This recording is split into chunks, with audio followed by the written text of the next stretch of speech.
प्रणाम सभी को। बाबूजी को सादर प्रणाम। उपस्थित सभी सहपाठियों को बहुत बहुत बहुत प्रणाम। गायत्री मंत्र मेरे साथ साथ आप सभी मनी मन दोहराएं। ओम भूर्भुवः स्वः तत्सवितुर्वरेण्यं भर्गो देवस्य धीमहि धियो यो नः प्रचोदयात्।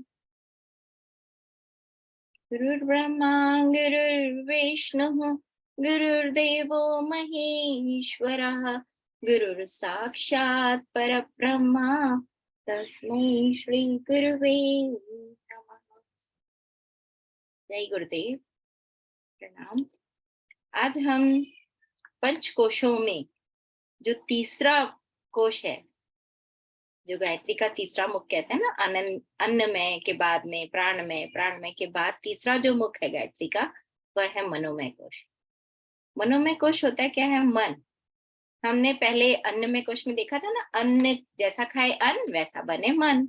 तो हम अन्न कैसा खा रहे हैं? सात्विक खा रहे हैं तो सात्विक मन बनेगा, राजसिक खा रहे हैं तो राजसिक मन बनेगा, और तामसिक खा रहे हैं तो तमोगुणी, है ना, तामसिक मन बन जाता है। तो यह मन क्या है? मन जैसे जैसा हम खाते जाते हैं उसमें जैसे प्राण डालते जाते हैं वैसे वैसे वो बनता चला जाता है। और यह मन कैसा है? बहुत चंचल है, वायु के वेग से भी ज्यादा तेज भागता रहता है। एक सेकंड में पूरी दुनिया की सैर कर लेगा विदाउट टिकट, और पूरी दुनिया अराउंड द वर्ल्ड घूम के आ जाएगा। बिल्कुल उसको कुछ भी मतलब लगता ही नहीं है कि अरे हम कैसे जाए, कहाँ जाए, क्यों जाए। वहां पे कोई सोच वोच नहीं चलती। मन की सोच मन के हिसाब से चलती रहती है। बस अपना मन जैसा किया, जहां किया, जो किया, बस करना है ना। तो ऐसे चंचल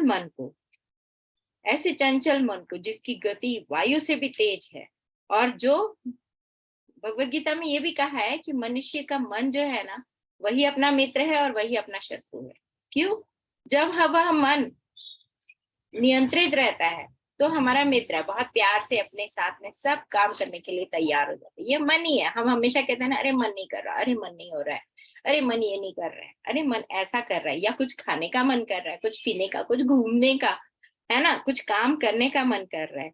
तो ये सारा मन का खेल है जो हमें या तो ऊपर ले जाएगा या धड़ाम से नीचे गिरा देगा। मीन्स ऊपर ले जाने के लिए मशक्कत करनी पड़ती है, बहुत सारा दम लगाना पड़ता है, जोर लगाना पड़ता है ना। तो यह मन कैसा हुआ?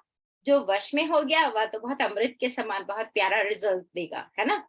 और वही मन जो वश में नहीं है, अपनी मनमर्जी करता है, बस चला यहाँ पे जो देखा, जैसे देखा, या कुछ सुन लिया या कुछ खा लिया, बस उसी के साथ हो लिया। ऐसे जब चलता है तो वह कैसा होगा? हलाहल विष के समान होगा, हमको खड्डे में गिराएगा, है ना।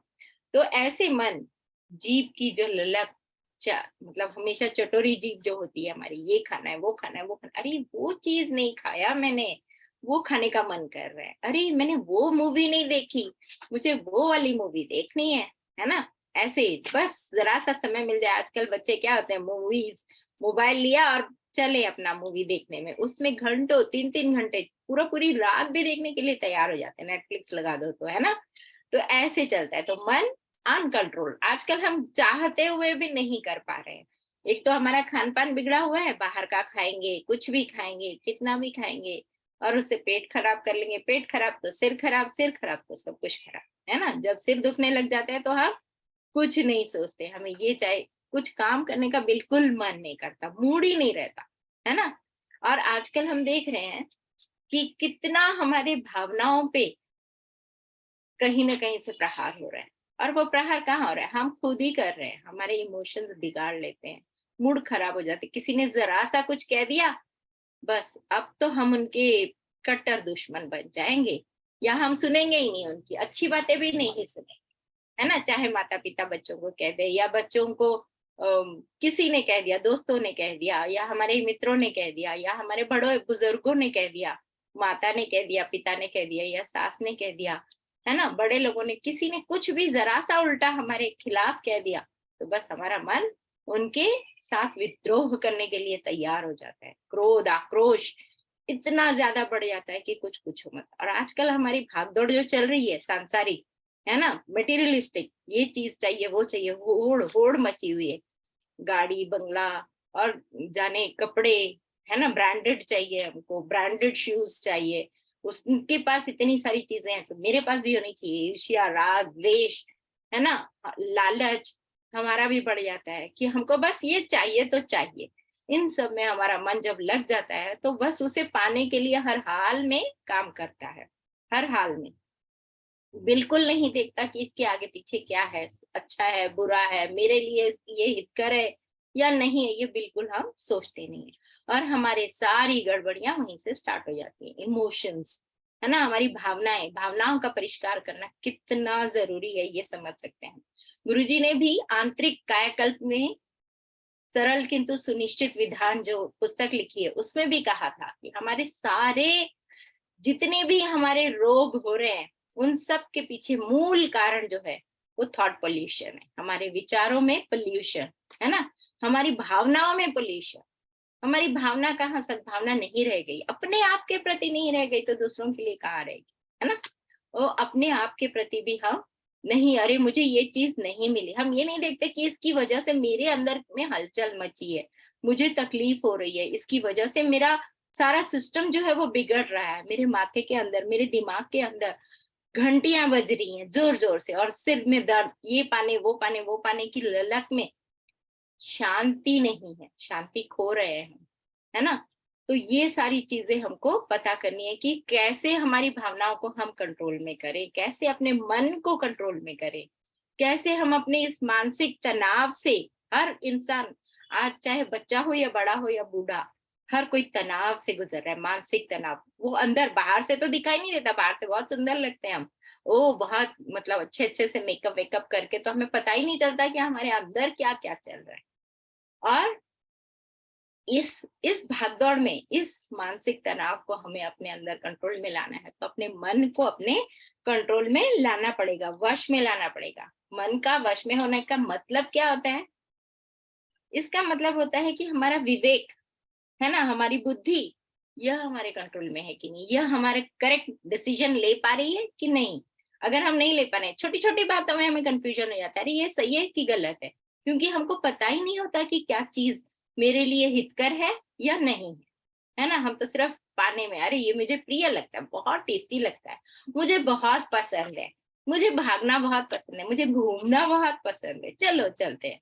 फिर उसके आगे पीछे हम कुछ नहीं देखेंगे। मुझे ये खाना बहुत पसंद है, मुझे ये मूवी देखना बहुत पसंद है, बाहर दोस्तों के साथ पार्टी करना बहुत पसंद है, उस पार्टी का मुझ पे क्या नतीजा होगा, ये मेरे लिए सही है गलत है क्या है, हम कुछ नहीं देखते, बस सोचते भी नहीं है, मतलब वहां पे दिमाग भी नहीं जाता हमारा कि हमें ये करना है या नहीं करना है। हम बस उठते हैं और चल देते हैं, बस मन कर रहा है, इसने बुलाया, दोस्त ने बुलाया, इसने ये किया, वो कह रहा है कि चलो इधर जाते हैं, ये खाते हैं, इधर घूमते हैं, बस चल लिए। तो ये हमारा मन का स्वभाव बन गया, चलो मूवी देखते हैं, चलो इसमें ये मिल रहा है, अरे चलो ये करते हैं, ये गेम खेल लेते हैं, फटाफट उठते हैं और हम खेलने लग जाते हैं। हम ये नहीं देखते कि हमारा टाइम यहाँ पे कितना, ये टाइम जो पढ़ाई में लगना था, जो हमारे किसी काम में लगना था, वो टाइम हम वहां पे लगा दे रहे हैं, और फिर हमें सब उस समय का कोई पता ही नहीं, अता पता ही नहीं कि कितना समय हो गया और कितना समय व्यर्थ में चला गया, इसका भी हमें कोई भान ही नहीं रह रहा है ना। तो ये क्यों हो रहा है? क्योंकि हमारा मन हमारे कंट्रोल में नहीं है ना, मोबाइल के कंट्रोल में चला गया, या टीवी के कंट्रोल में चला गया, या नेट के कंट्रोल में चला गया, बस चले हम चले, या हमारी जीभ के कंट्रोल में चला गया, है ना। जिस जिस इंद्रिय के साथ में वो मन चिपक गया, उसी के साथ में हो लिया। तो इस मन को संस्कार कैसे दें हम, इस मन को कैसे कंट्रोल में लाएं? तो भगवत गीता में कहा है कि आप इसे अभ्यास और वैराग्य से ला सकते हो। अभ्यास कैसे? अभ्यास मीन्स व्हाट? अभ्यास का मतलब practice, practice practice practice and practice, है ना, डेली प्रैक्टिस, हर हाल में प्रैक्टिस करते जाना पड़ेगा। जब जब ये मन जहां जहां भागते रहेगा वहां वहां से खींच के लाना है, और जब खींच के ला रहे हैं तो प्यार से खींचना है, थप्पड़ मार के नहीं खींचना।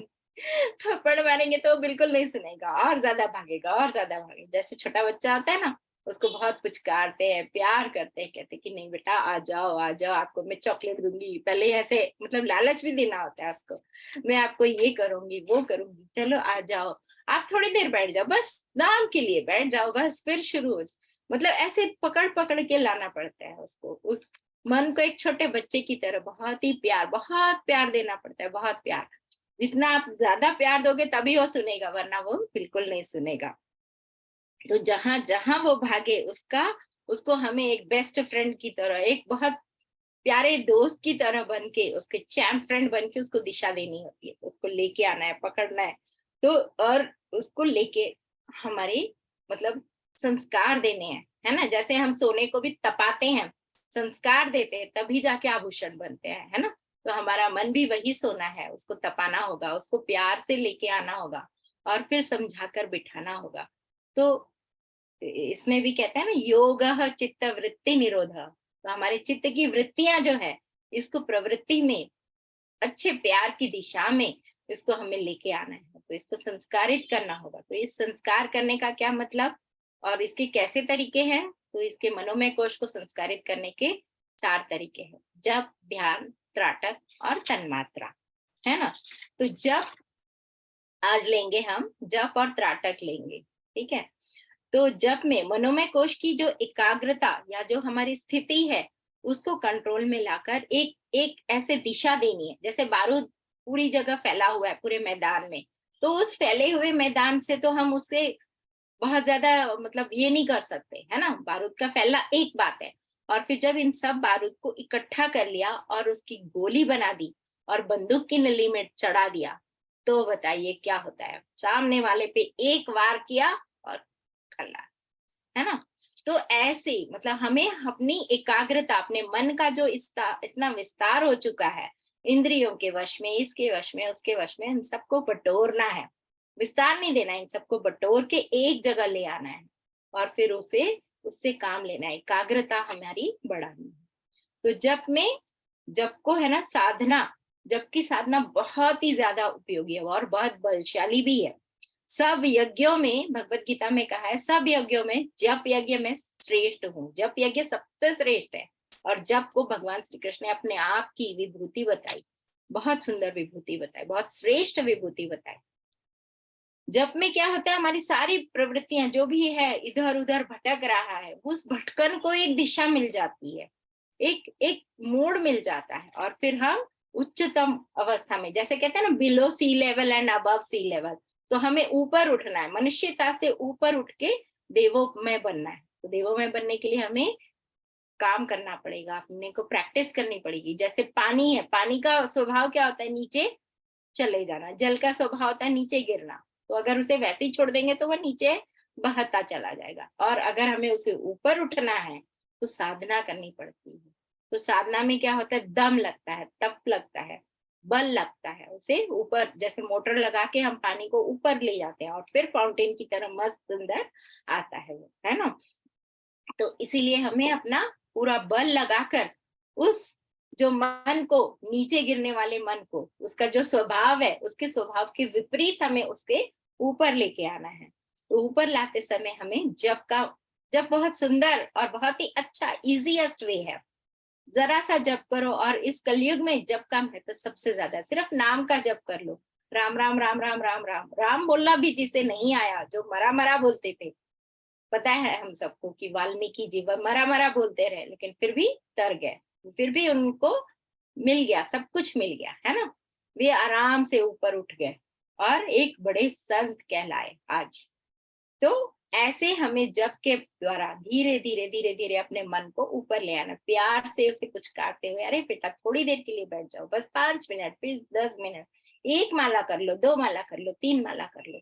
बस जप में जैसे ही हम बैठने लग जाते हैं तो अपने आप मन को संस्कार मिलता है और मन नीचे से ऊपर उठने की कोशिश करता है। तो इस जप के कुछ नियम भी होते हैं। तो सबसे पहला नियम है कि इसका समय निर्धारित करें। कब कब करना चाहिए? जब ब्रह्म मुहूर्त में। ब्रह्म मुहूर्त में मतलब सूर्योदय के 2 घंटे पहले अगर जप करते हैं तो बहुत सुंदर रिजल्ट्स मिलते हैं उसके। उस समय अपने आप मन हमारा अपने आप लग जाता है, मतलब बहुत ज्यादा मेहनत मशक्कत नहीं करनी पड़ती, मन एकदम शांत होता है, पूरा वातावरण शांत होता है, तो अपने आप मन लग जाता है उसमें। और अगर नहीं कर पाते हैं सूर्य उदय के समय, तो सूर्यास्त के 1 घंटे बाद तक हम जप कंप्लीट कर सकते हैं। जप के लिए हमें क्या करना होता है, एकांत स्थान ढूंढना होता है, पवित्र जगह पे, घर का कोई कोना भी हो जहाँ पे आप पवित्रता से अच्छे से साफ सुथरा रहे, और वहां पे भगवान का वातावरण ऐसे बना लो कि जिसमें हमें आंख खोल के भी देखें तो हमें भगवान दिखाई देते रहे, है ना, भगवान दिखते रहे, और फिर हम अंदर भी वही महसूस करते रहे। शुद्ध पवित्र वातावरण बना ले हम, या कहीं नदी के किनारे, किसी मंदिर में जहाँ पे शांति हो। आजकल मंदिर में कहीं और भी शांति नहीं मिलती है, तो हमें वहां पे भी एक ऐसा कोना ढूंढना होगा जहाँ पे कोई हमें डिस्टर्ब ना करता हो। जब हम जप कर रहे हैं तो जप करते रहे, पूरा मन तन मन धन से अपने आप एकांत में ऐसे चले जाए। पहले गुफाओं में जाके किया करते थे, है ना, संत लोग वगैरह, ऋषि महात्मा लोग कुछ रिसर्च कर रहे हैं, अपने ही बॉडी पे रिसर्च करना है, ये अपने बॉडी को संस्कारित करना है, बॉडी को, मन को, है ना, ताकि हम उस इष्ट तक पहुंच सके, अपने आप को समझ सके। तो यह ब्रह्म मुहूर्त, एकांत और पवित्र स्थान, और अपने आप को भी, शरीर को, अपने मन को पवित्र करना है, शुद्ध करना है ना, अपने विचारों को निकाल के, जो भी नेगेटिविटी आ रही है उसको निकाल के डस्टबिन में डाल देना है तुरंत। और फिर तब जाके हम हमारे अपने आप को हम अच्छा फील करने लग जाएंगे। जैसा हम फील करेंगे वैसा हमारा मन भी उसमें लगने लग जाएगा। और शुद्ध आसन, चटाई या फिर कुछ भी ऊनी कंबल वगैरह, जो जिससे हमारी एनर्जी नीचे पास ना हो, है ना, तो ऐसा आसन लेके हमें बैठना है। और उस आसन पे बिना आसन के हमें कभी जप नहीं करना चाहिए, वरना हमारी सारी एनर्जी नीचे, और ग्रेविटेशनल पुल के कारण वह नीचे चली जाएगी। तो हमें उसका लाभ मिले, इसके लिए हमें आसन लगा के बैठना है। और कोई योग आसन, जो भी सुखासन में आपको अच्छा लगता है, सिर्फ पालती लगाकर भी बैठ सकते हैं, या पद्मासन सर्वश्रेष्ठ है। पद्मासन में बैठ जाए, रीढ़ की हड्डी सीधी, मेरुदंड हमेशा सीधा रहे, ग्रीवा अपना, है ना, और सब कुछ सीधा सीधा रहना चाहिए, रीढ़ की हड्डी बिल्कुल सीधी रहनी चाहिए। और मुंह के, सुबह के समय हमारा मुंह पूर्व की तरफ होना चाहिए, और सायंकाल में पश्चिम की तरफ।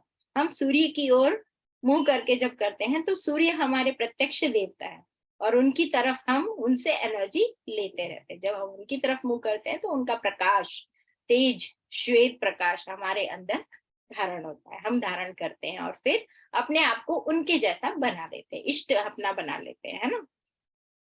फिर इसके बाद हमारी माला, माला जो होती है वह या तो तुलसी की ले या चंदन की ले, या आप जो भी माला ले रहे हैं, तो वह जिस जिस जप के लिए आप माला, अगर दूसरी रुद्राक्ष की भी ले रहे हो या स्फटिक की ले रहे हो, तो उसे आप बहुत प्रेम से अपने हाथ में धारण करें, और उसे कभी किसी को दिखाएं नहीं। सभी को दिखाते हुए नहीं करना है हमें, दिखावा नहीं है ये हमारे लिए, ये साधना हमारे अपने लिए हो रही है। तो इसे या तो कपड़े से ऐसे ढक ले या गोमुख में रख ले, है ना, माला को हमेशा गोमुख में रखी जाती है। फिर इसकी जो माला हम कर रहे हैं, तो उस माला का सुमेरु को हमें कभी उल्लंघन नहीं करना है, वहां से वापस उल्टा होके मतलब पूरा माला फिर से करते रहेंगे।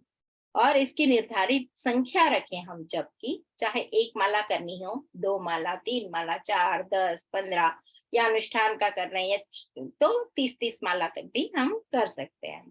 तो जितनी भी माला हम कर रहे हैं पहले से निर्धारित संख्या कर लें, निर्धारित समय, इतने दिनों के लिए इतनी माला, ऐसे निर्धारित कर ले पहले से, और उसके अकॉर्डिंगली उस माला को करते जाए। और समझ लो, मान लो किसी एक दिन नहीं हो पाया तो उस दिन हम अगले दिन वो माला करेंगे, लेकिन एक माला एक्स्ट्रा प्रायश्चित रूप में हम करेंगे। तो इससे हमारा जो निकल गया, नहीं हो पाया, वह उसकी भी पूर्ति हो जाएगी, या उसका हमने प्रायश्चित कर लिया अपने मन से, है ना। तो हमें ध्यान रहेगा कि अगली बार हमें यह गलती नहीं करनी है, रिपीट नहीं करना है हमको। फिर जब के समय हम ऐसे जप करें कि हमारे बोल जो निकल रहे हैं, मतलब शब्द जो निकल रहे हैं, वो अपने पास बैठे हुए इंसान को भी सुनाई ना दे, स्पष्ट रूप से नहीं सुनाई दे, तो ऐसे जप करें हम, मतलब अपने उपांशु जप जो कहते हैं, ठीक है ना। और फिर जप के लिए सबसे श्रेष्ठ मंत्र जो है, आज हमको नासा ने भी प्रूव किया है कि गायत्री मंत्र है। गायत्री मंत्र के वाइब्रेशंस पर सेकेंड 1,10,000 वाइब्रेशंस होते हैं, मीन्स उतने पूरे हमारे शरीर के हर सेल एक्टिवेट हो जाता है। सिर्फ एक मंत्र में 24 देवता, 24 ऋषि, 24 सद्गुण हमारे अंदर आ जाते हैं, है ना। तो इतना पावरफुल है वह मंत्र। तो हमेशा यह मंत्र हमें गुरु दीक्षा पे ही लेनी है। गुरु दीक्षा लेकर ही जब हम करते हैं तो ये और ज्यादा गुरु की क्यों जरूरत होती है, क्योंकि कभी कभी हमसे कुछ गलतियां हो जाती है। मैंने भी जब जब स्टार्ट किया था, मुझे ये सारे नियम पता नहीं थे और डायरेक्टली लेके कर लिया। जैसे आजकल भी हम लोग ऐड करते हैं ना, यूट्यूब से कर लेते हैं, गूगल से देख लेते हैं, अरे ये मंत्र अच्छा है, वो मंत्र अच्छा है, वो मंत्र अच्छा है, चलो किसी ने बताया नहीं, कोई गुरु दीक्षा नहीं ली, कुछ नहीं, और ले लिया, और उसका कभी उल्टा परिणाम हुआ तो फिर उसका जिम्मेदार कौन? हमें पता नहीं कि हमें कैसे करना है। तो उस इसीलिए हमें गुरु एक साथ में होना चाहिए। जैसे हम बच्चों को भी आजकल स्कूल में भेजते हैं, कोचिंग सेंटर्स में भेजते हैं, चाहे वो डांस की क्लास ही क्यों ना हो, स्विमिंग ही क्यों ना हो, है ना, तो हम एक टीचर, एक कोच रखते हैं। गेम्स भी कितने सारे खेलते हैं, तो उसके लिए एक कोच होना जरूरी होता है, जो हमारी कमियों को देखे, हम हमें उभार लाए, हम में सुधार लाए कि हम ये गलत कर रहे हैं, हमारी गलतियों को पकड़े। हमें खुद पता नहीं होता कि हमने ये गलती कर दी, हमने वो गलती कर दी। मैंने भी स्टार्टिंग में उल्टा उल्टा जप रही थी, मुझे समझ ही नहीं आ रहा था कि ऐसे करना है। मैं उल्टा उल्टा ऊपर ऊपर की तरफ करती जा रही थी, और मैंने वैसे ही बता दिया कि हाँ, और बहुत कॉन्फिडेंट थी कि मैं तो जप कर रही हूँ, वाह वाह, इतना सारा जप कर लिया, एक अनुष्ठान पूरा कर लिया। लेकिन फिर उसका रिजल्ट उल्टा होने लग गया, समझ नहीं आ रहा था कि ये क्यों हो रहा है, इतना अच्छा जप किया तो फिर उल्टा क्यों हो रहा है। तो फिर मैंने बताया, मेरे मेंटर जिन्होंने मुझे बताया था कि जप करो, तो उन्होंने कहा मेरे सामने बैठो और जप करके दिखाओ। तो मैं जप करके दिखाई उनको। तब उन्होंने कहा, अरे तुम तो उल्टा जप रही हो, ऐसे नहीं करते हैं, माला ऐसे नहीं फेरते, ऐसे फेरते। तब समझ में आया कि अरे गुरु का होना कितना जरूरी है, कि हमें बैठना है, गुरु के पास बैठना है पहले सानिध्य में, और सब कुछ समझ के लेना है, एक एक चीज डिटेल में समझ के फिर जपना है। ऐसे ही हम कहीं से भी उठा के कुछ भी जपना नहीं करना चाहिए। कोई भी काम, छोटे से छोटा भी काम हो तो उसके लिए गुरु चाहिए। तो गुरु का महत्व तो बहुत ज्यादा होता है। जब से हम गुरु से कनेक्ट हो जाते हैं तो हमारी गलतियां हमें पता चलती हैं, और उन गलतियों में सुधार करने का मौका मिलता है जब हम सुनते हैं उनकी, है ना। तो ये सुनना भी बहुत जरूरी है। तो गुरु दीक्षा लेने के बाद ही किसी भी मंत्र का जप हम कर सकते हैं बड़े आराम से। और फिर इसके साथ साथ सिर्फ जप करने से सब कुछ नहीं होता है, हमारे व्यवहार में भी परिवर्तन होना चाहिए। हमारा आहार विहार और विचार, किससे कैसे बात करना है, क्या करना है, हमारे चिंतन में क्या चल रहा है, इसके साथ साथ में स्वाध्याय क्या करना है, तो तभी हमारे अंदर वो सारे चेंजेस आने लगते हैं। तो जब के समय में हमें हमारे आज्ञा चक्र पे व्हाइट लाइट का ध्यान करते रहना चाहिए, है ना। तो इससे हमारे अंदर के भी सारे ग्लैंड्स एक्टिवेट होने लग जाते हैं। Pineal gland, pituitary gland activate हो जाता है। जब ये एक्टिवेट होता है तो हमारा पूरा शरीर अपने कंट्रोल में होता है। जो हम कह रहे हैं ना कि मन अपना कंट्रोल में होना चाहिए, तो ये जब एक माध्यम है, एक टूल है, जिसके माध्यम से हम अपना सब कुछ, अपने आप को हम कंट्रोल में रख सकते हैं। जप को हमें सिर्फ जपने के लिए करना नहीं है, जैसे हम जप रहे जप रहे जप रहे जप रहे, है ना, तो उसको एक लिप सर्विस कहते हैं, या तोता रटन, है ना। सिर्फ हम मनुष्य हैं, हम समझ रहे हैं कि कौन सा मंत्र ले रहे हैं, तो उसका उद्देश्य देखें, किस उद्देश्य के लिए हम ये जप कर रहे हैं, क्यों कर रहे हैं, और इसका लाभ क्या है। अगर वो लाभ पाना चाहते हैं हम, तो उसकी प्रैक्टिस जब हम कर रहे हैं तो उसके अंदर उसको जीना है। जैसे गायत्री मंत्र ले लिया, तो गायत्री मंत्र हमें क्या कहता है, क्या सिखा रहा है ना। सद्बुद्धि, सद्भावना क्या हमारे अंदर आ रही है या नहीं आ रही है? नहीं आ रही है तो हमारा सिर्फ लिप सर्विस हो रही है, सिर्फ एक्सरसाइज हो रहा है मुंह का, है ना। या तोते की तरह हम सिर्फ रट रहे रट रहे रट रहे, कर नहीं रहे जो उसमें बोला जा रहा है मंत्र में, कि आप सद्भावना लाओ, सत्कर्म करो, है ना, सबके लिए सद्बुद्धि, सन्मार्ग के लिए प्रार्थना करो। प्रार्थना हम कर रहे हैं, लेकिन जब उसकी प्रैक्टिकल काम हो रहा है तो वो नहीं कर पा रहे।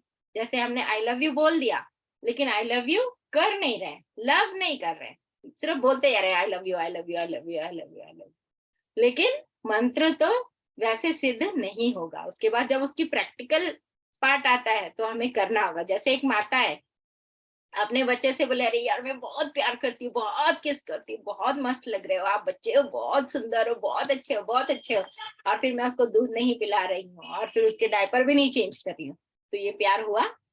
नहीं, नहीं हुआ ना। तो ऐसे है। तो हमें अगर हम प्यार कर रहे हैं, बोल रहे हैं, तो उसे सिद्ध करके दिखाना पड़ेगा कि हाँ हम सच में कर रहे हैं। तो इष्ट मंत्र और साधक, जैसे गुरुदेव कहते हैं ना ध्यान में कि साधक सविता एक, है ना। उस मंत्र के साथ, उस साधना के साथ, उस देवता के साथ, उस इष्ट के साथ, उस गुरु के साथ हमें मिलकर एक हो जाना है। पता ही ना चले कि मंत्र क्या है, गुरु क्या है, इष्ट क्या है, सूर्य क्या है, चंद्र क्या है। मीन्स हम उनके साथ में, उनके हर काम में हम मिलकर एक हो जाए। जैसे अभी नासा से भी पता चला है ना हमको कि सूर्य का जो ध्वनि आती है वह ओम की ध्वनि आती है। मीन्स सूर्य अपने आप को ओम के साथ, ईश्वर के साथ मिलाकर एक बना चुके हैं। इसीलिए सूर्य हमारे रोल मॉडल बन गए हैं ना। तो सूर्य जब भी घूम रहे हैं, अपने आप में घूम रहे हैं, वो उनको किसी से कुछ लेना देना नहीं है, लेकिन अपने आप में उस जप में इतने मग्न हो गए हैं कि वो जप और वो सूर्य वो अलग हो ही नहीं सकते। इतना घनिष्ठता, इतनी घनिष्ठता होनी चाहिए, है ना। साधन, हमारी साधना ऐसी हो जानी चाहिए कि बस हमारे अंदर से वो इष्ट झलकता रहे, वह सूर्य झलकता रहे हमेशा। वो हमेशा हर किसी के लिए प्रेम, कहीं कोई मतलब एक दूसरे के लिए कहीं कोई भेदभाव नहीं। सूर्य ऐसा नहीं कहता कि मैं सिर्फ अच्छा अच्छा जो जब कर रहे हैं ना मेरा, मैं उसी को अपने अपनी रोशनी दूंगा, अपनी गर्माहट दूंगा, जो नहीं कर रहे हैं मैं उसको बिल्कुल नहीं दूंगा। ऐसे नहीं कभी नहीं बोलते। वो सभी के लिए समान हो जाते हैं, बिल्कुल भी कोई भेदभाव नहीं रहता। तो ऐसा हमें बनना है जब के साथ साथ में गायत्री माता हमारे अंदर उतरे, है ना, हमारे रोम रोम में उतरे, हर पल हर घड़ी हर किसी के साथ, चाहे कोई भी किसी भी संप्रदाय, किसी भी जाति पाति या कोई भी धर्म का व्यक्ति हमारे सामने आ जाए, उसके लिए हमारे अंदर से सद्भावना समान रूप से झलके, तब कहीं जाके हमारा जप फलित हुआ, है ना। जैसे हनुमान जी थे, वो हाथ मुंह में राम राम राम राम राम राम जपते रहते थे और हाथ में राम का काम करते रहते थे। मीन्स राम के काम करने में भी हमारे अंदर बिल्कुल भी देरी नहीं आनी चाहिए। मीन्स हमारे मुख में और हमारे हाथ में एक रूपता होनी चाहिए हमारे अपने अंदर, तभी हमारा वह जप सफल होगा, साध्य होगा, है ना। और गुरुदेव कहते भी है ना, हम चाहे एक बार करें, 2 बार करें, 100 बार करें या बार बार करते रहें, कितने भी अनुष्ठान कर ले, तो उन सब में हमारे अंदर प्रेम ही प्रेम हो, प्रेम ही प्रेम हो, हमारा प्रेम छलके। गुरुदेव का आखिरी वाला मैसेज वही कहा था ना उन्होंने कि प्रेम प्रेम प्रेम ही प्रेम का विस्तार हो। अगर वह प्रेम का विस्तार नहीं हो रहा है तो वो हमारा जप सफल नहीं हुआ। और एक पुस्तक भी लिखी है गुरुदेव ने, साधना में प्राण आ जाए तो कमाल हो जाए। और वह प्राण कैसे आएगा, वह प्राण हमारे इस मन को उस जप में लगाना होगा और फिर उसको एक बनाना होगा, तभी वह प्राण आएगा, है ना। तो सभी को प्रणाम, जय गुरुदेव। अब हम त्राटक के बारे में जानेंगे, गायत्री कैसे।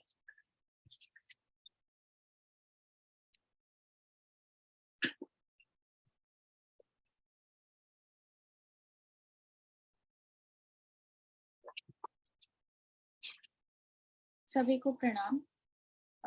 अभी हम त्राटक के बारे में कुछ बात करेंगे। त्राटक और ध्यान एक बराबर ही, हम कह सकते कि वो दोनों इंटरलिंक्ड है, कि बिना ध्यान के हम त्राटक नहीं कर सकते, और त्राटक और ध्यान सेम ही होता है। जैसे कि त्राटक का मतलब फोकस करना, एक जगह पे अपनी पूरी भावनाओं को, अपनी ऊर्जा को फोकस करना। तो त्राटक 2 प्रकार के होते हैं, आंतरिक त्राटक और बाह्य त्राटक। आंतरिक त्राटक में हम आंखें बंद करके अपनी भावना को एक बिंदु पर केंद्रित करते हैं।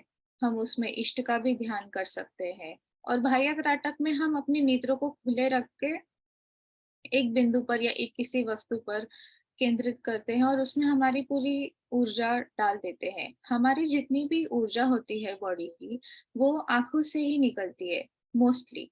क्योंकि वही एक सेंस ऑर्गन है जिससे हम ऊर्जा देते हैं या देखते हैं। तो जितनी भी हमारी ऊर्जा है वो नेत्रों से निकलती है। तो फ्रांस मेस्मर ने 18th सेंचुरी में मेस्मरिज्म की खोज की थी, मतलब उसके बारे में उसे पता चला था।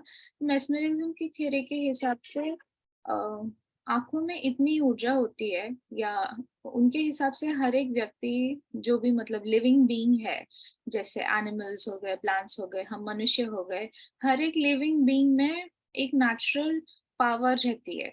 अभी उनको तो नहीं पता ये पावर कैसी है, बट हम लोग इसे प्राण ऊर्जा कहते हैं। तो हर एक जीवित वस्तु में प्राण ऊर्जा रहती है। यही प्राण ऊर्जा जो आंखों से निकलती है, उनको वो लोग चैनलाइज करते हैं, मतलब फोकस करके इतना मजबूत बनाते हैं कि इस शक्ति से, इस ऊर्जा से वो किसी से भी कुछ भी काम करवा सकते हैं। पर इससे सिर्फ एकांगी लाभ मिलता है, क्योंकि वो मतलब ऊर्जा को सिर्फ फोकस करके कोई भी किसी से काम करवा सकता है। पर हमारे भारतीय योगी इतने एडवांस थे पहले से ही कि वो त्राटक के साथ-साथ उपासना भी करते थे। उपासना मतलब अपने इष्ट के पास बैठना, उनके गुणों को धारण करना। मतलब मेस्मरिज़्म के कुछ गलत फ़ायदे भी लोगों ने उठाए, तो उसकी वज़ह से हमारा आइडियोलॉजी मेस्मरिज़्म को लेके अच्छा नहीं रहता। बट त्राटक और मेस्मरिज़्म एक बराबर ही है।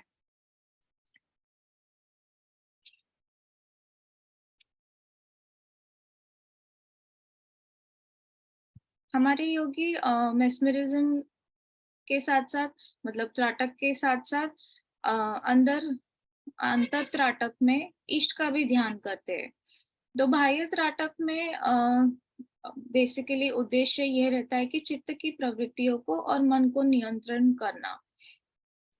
मन की शक्ति मेनली नेत्रों से निकलती है, बाहर आती है।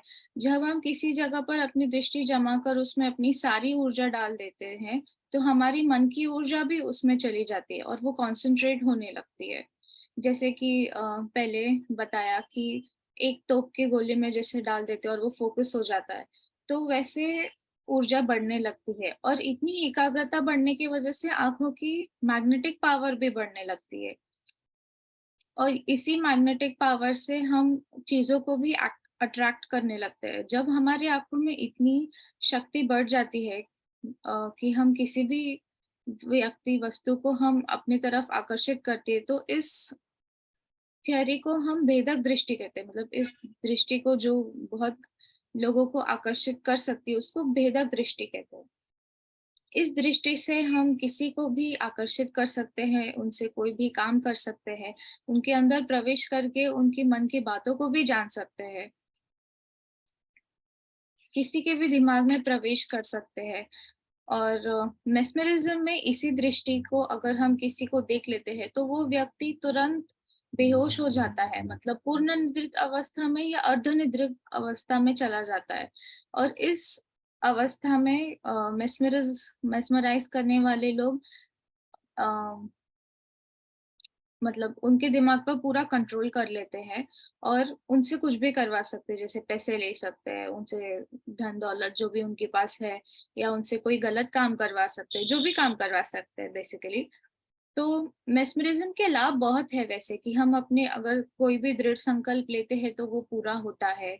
हम रोग निवारण कर सकते हैं उससे। मेंटल जो भी प्रॉब्लम्स है वो दूर हो सकती है त्राटक के माध्यम से। और कुछ लोग जो गलत इस्तेमाल करते हैं तो वो इसका दुरुपयोग कर रहे हैं, मतलब इतनी अच्छी शक्ति का दुरुपयोग कर रहे हैं वो। त्राटक से हम ये भी पता लगा सकते हैं कि कहाँ पे क्या गड़ा हुआ खजाना है या वैसा कुछ, मतलब अतीन्द्रिय क्षमता इतनी बढ़ जाती है कि हम जो हमें नहीं पता है वो भी हमें पता चलने लगता है जब हम फोकस करते हैं उस पे। जो चीजें हमको नहीं पता वो हम जान सकते हैं। और दूसरों के मन की बातें भी पता चल सकती है उससे। और बहुत कुछ कर सकते हैं इससे, मतलब कंसंट्रेशन पावर तो बढ़ता ही है, बट जो चीजें नहीं पता है वो भी हम पता लगा सकते हैं। और त्राटक करने के 5 तरीके हैं, मतलब अलग अलग तरीकों से हम त्राटक कर सकते हैं। मैं मोस्टली कैंडल वाला त्राटक करती हूँ, जिसपे हमको कैंडल की फ्लेम पे देखते रहना है जब तक आंखों से पानी नहीं आता। तो पहला तरीका है कि हम एक कागज पे एक ब्लैक सर्कल बना के उसमें एक छोटा सा येलो सर्कल या व्हाइट सर्कल बना के उस पे फोकस कर सकते हैं। और इसमें मतलब जिस भी रूम में हम बैठ रहे हैं उसमें ज्यादा लाइट भी नहीं होनी चाहिए और कम लाइट भी नहीं होनी चाहिए, ताकि आंखों को तकलीफ ना हो। और जब भी हम बैठते हैं तो हमारी रीढ़ की हड्डी सीधी होनी चाहिए, तो उसमें एनर्जी का फ्लो होता है। अगर रीढ़ की हड्डी सीधी नहीं हुई तो स्पाइनल कॉर्ड में एनर्जी का फ्लो नहीं होता। और हमेशा अ, अगर हम ध्यान कर रहे हैं त्राटक का, तो वो जो भी कैंडल है या वो ब्लैक डॉट है, वो हमारे आई लेवल पे होना चाहिए। अगर वो ऊपर या नीचे है तो हमको ही देखने में आगे तकलीफ होती है। फिर जब हम एक जगह पे बहुत देर तक देखते रहते हैं तो हमको अलग-अलग कलर्स दिखाई देते हैं, अलग-अलग आकृतियाँ दिखाई देती है वो ब्लैक डॉट पे। जैसे अगर हम सूर्य की तरफ बहुत देर मतलब 2 मिनट भी अगर देख लिया और कहीं और देखा तो हमको ऐसे डॉट, डॉट, डॉट, डॉट अलग-अलग कलर के दिखाई देते हैं या कुछ अजीब से कलर्स दिखने लग जाते हैं। तो ये इसलिए होता है क्योंकि हमें त्राटक करने की एक तो आदत नहीं होती और वो हमारी मनोवृत्तियाँ रहती है क्योंकि हमारा मन स्थिर नहीं रहता। जब हम बहुत प्रैक्टिस करते हैं, बहुत दिन यही प्रक्रिया करते रहते हैं तो क्लैरिटी आती है। हमको फिर वो काले धब्बे या कलर्स, आकृतियाँ नहीं दिखाई देती, सिर्फ़ वो मतलब जिस पर हम फ़ोकस कर रहे हैं वही दिखाई देता है, वही फ्लेम दिखाई देता है, वही सूर्य दिखाई देता है, वही डॉट दिखाई देता है। हमको बाकी चीज़ें नहीं दिखाई देती। तब वो रिफ्लेक्ट करता है हम जो जितना प्रैक्टिस कर रहे हैं। और मेरे लिए त्राटक बेसिकली है कि अगर मैं कोई काम कर रही हूँ तो मैं वो पूरा कर रही हूँ। मुझे फिर सुनाई नहीं देता कि लोग क्या कर रहे हैं, कोई कुछ बोल रहा है। मेरा पूरा ध्यान मेरे काम में रहता है और बाकी मुझे फिर दूसरी जगह पे ध्यान जाता ही नहीं है। और इस का एक अच्छा एग्ज़ाम्पल है कि अर्जुन का एग्ज़ाम्पल है कि जब उनको उनके गुरुजी बोलते हैं कि पानी में मछली को देखकर उसकी आँख पर निशाना साधना है, तो उसको सिर्फ़ मछली की आँख दिखाई देती है, बाकी कुछ दिखाई नहीं देता। मतलब कंसंट्रेशन और फ़ोकस इतना है कि अ, उसको डायरेक्ट वही दिखता है जो उसका गोल है। और अलग-अलग तरीके हैं जैसे कैंडल पे कर सकते हैं एक ध्यान। कैंडल की फ्लेम पर हम अपनी दोनों नेत्रों को दृष्टि पर बनाकर उस पे ध्यान कर सकते हैं और ये ध्यान कर सकते हैं कि वो दिव्य ज्योति हमारे अंदर भी जाग रही है। एक और कर सकते हैं कि हम सूर्य पर कर सकते हैं। पर उगते हुए सूर्य और डूबते हुए सूर्य पे कर सकते हैं क्योंकि जब वो एकदम सिर के ऊपर रहता है तब हम नहीं ध्यान कर सकते सूर्य पर ऊपर देखकर।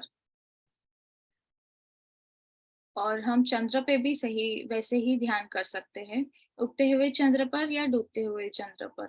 ये सारे प्रक्रियाओं से हमारी ऊर्जा फ़ोकस होती है और मन तो एकाग्र होता ही है, पर इससे जो भी हम काम लेते हैं वो सही से और पूरे अच्छे से हम कर पाएँगे। और ऐसे ही करते-करते मतलब मैंने 3 मूवीज़ भी बना ली और इसके लिए बहुत फ़ोकस और डिटर्मिनेशन लगा।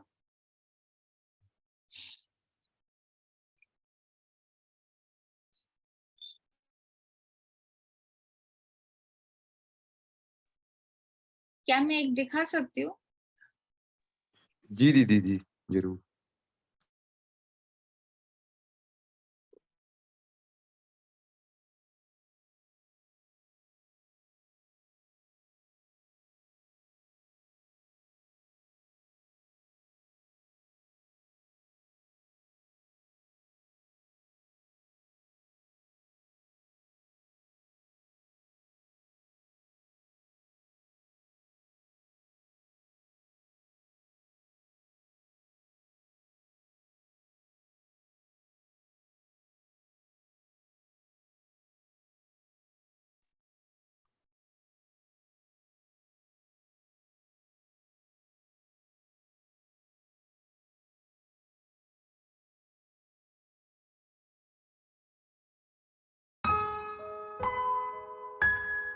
कहते हैं हम शून्य में से पैदा हुए हैं, जहाँ कुछ भी नहीं था, अभी वहाँ पूरी दुनिया बसती है। कौन हूँ मैं? एक छोटी सी उम्मीद, लहराती मचलती नई राहों पर, नए दिलकश तजुर्बे सोखती, ये उम्मीद इंसान बन जाती है।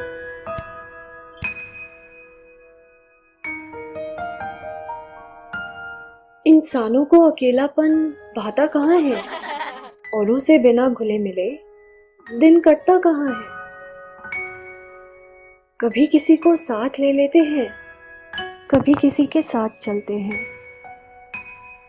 अपनापन महसूस करने की आदत बचपन से ही लग जाती है।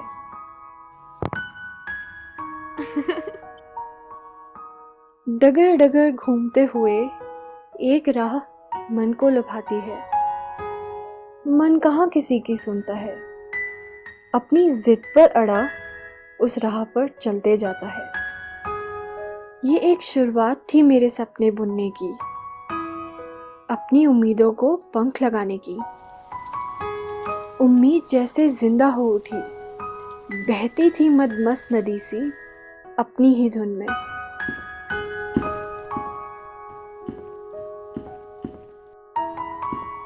चुनौतियां सच में होती हैं या होती हैं समाज द्वारा बनाए गए तंत्र उम्मीदों को रोकने के लिए।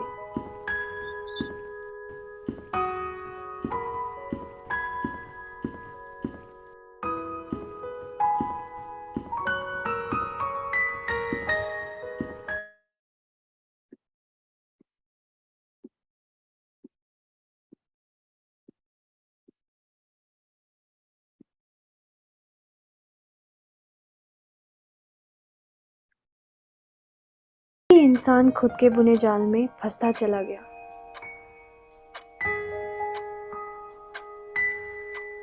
उम्र के साथ साथ जिम्मेदारियां भी बढ़ती चली जाती हैं।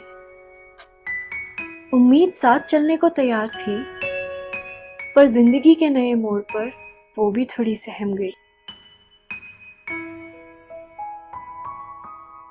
अपना वजूद छोड़ के उसे किसी और का होना था, नए चेहरों के साथ उसे जो रहना था। बेबस उम्मीद राह ताकती कि कोई उसकी आवाज सुन ले।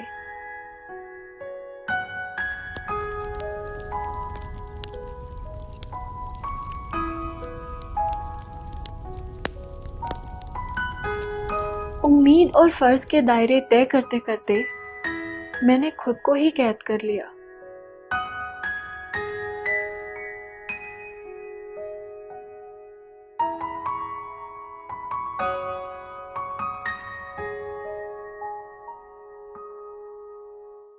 फिर एक दिन एक छोटी सी उम्मीद मेरी दुनिया में आई, चुलबुली सी अपनी पहचान बनाने। वो भी आखिर मेहमान थी।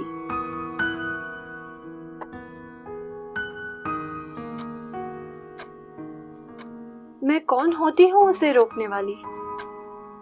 जहां उसकी मर्जी वो बहे। कुछ ताजी हवाएं फिर चिंगारी लगा गई, लेकिन हवाएं एक जगह रुकती कहाँ है। फिर अपना रुख मोड़कर चिंगारी बुझा गई। औरों से कम, खुद से ज्यादा लड़ती। आखिर ये भागदौड़ कब तक चलेगी? क्या मेरे सपने धराशाही रह गए? टूटे हुए सपनों की सिसकियां सुनाई कहाँ देती हैं? काफी लंबा सफर है जिंदगी का। यूं तो पैर थक जाते हैं चलते चलते, मेरा दिल थकने लगा था। अंतिम सफर पर सबका साथ छूटने लगता है। अब बस रह गया अकेलेपन का सन्नाटा। सारी ख्वाहिशें दिल में दफन थी और मेरे सफेद चादर ओढ़कर सोने का समय था। उम्मीद मन ही मन रोती, पर मैं उसका साथ कैसे दे पाती? मेरी आंखें अब बंद हैं। रस्मों रिवाजों से तो मैं आजाद हूँ, और उम्मीद भी। पर उम्मीद की आजादी अभी अधूरी थी। किसी नए की तलाश में वो चली गई, एक सवाल छोड़ गई। क्या खोया, क्या पाया?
तो ये फिल्म बनाने के लिए हमको ऑलमोस्ट 1 साल लग गया। दिखने में तो है ये 6.5 मिनट की, पर जितना काम लगता है इसके पीछे उसके बारे में मैं थोड़ा-सा बताती हूँ कि ये जैसे आप देख रहे थे कि ये ड्राइंग्स है, तो हर एक फ्रेम हमको ड्रॉ करना पड़ता है यहाँ से यहाँ तक।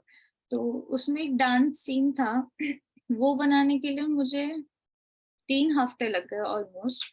वो भी पूरा दिन-रात मैं बैठ के एक ही जगह पे बैठी रहती थी और वो जब तक पूरा नहीं होता था मतलब स्पेसिफिक नंबर ऑफ फ्रेम्स में हिलती नहीं थी।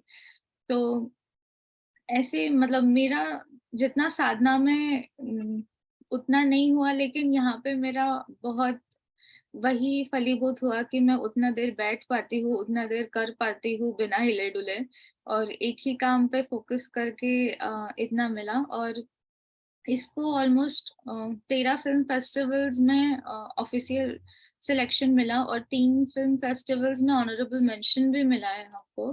तो ये बस जो साधना हम करते हैं और यहाँ उसका फल मिलता है, मुझे ऐसे ही लगता है। और ये बहुत जल्दी अमेज़न प्राइम पे भी आने वाली है।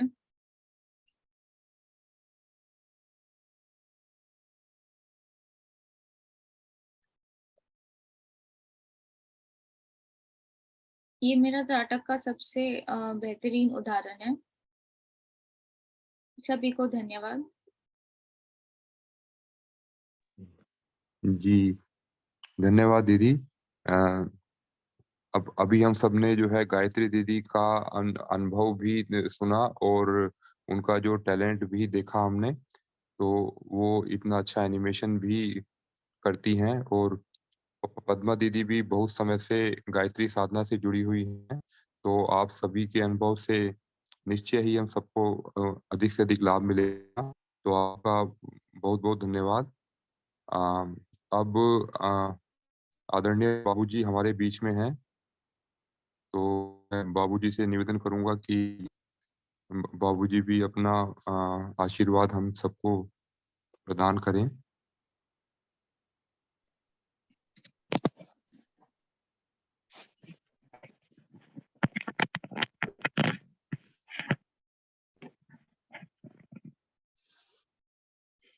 जी प्रणाम नितिन जी, सारे पार्टिसिपेंट्स को और पद्मा दी को बहुत-बहुत धन्यवाद। गायत्री को बहुत-बहुत शुभ आशीर्वाद की अपने को और आगे बढ़ाते जाएँ, खूब आगे बढ़ें।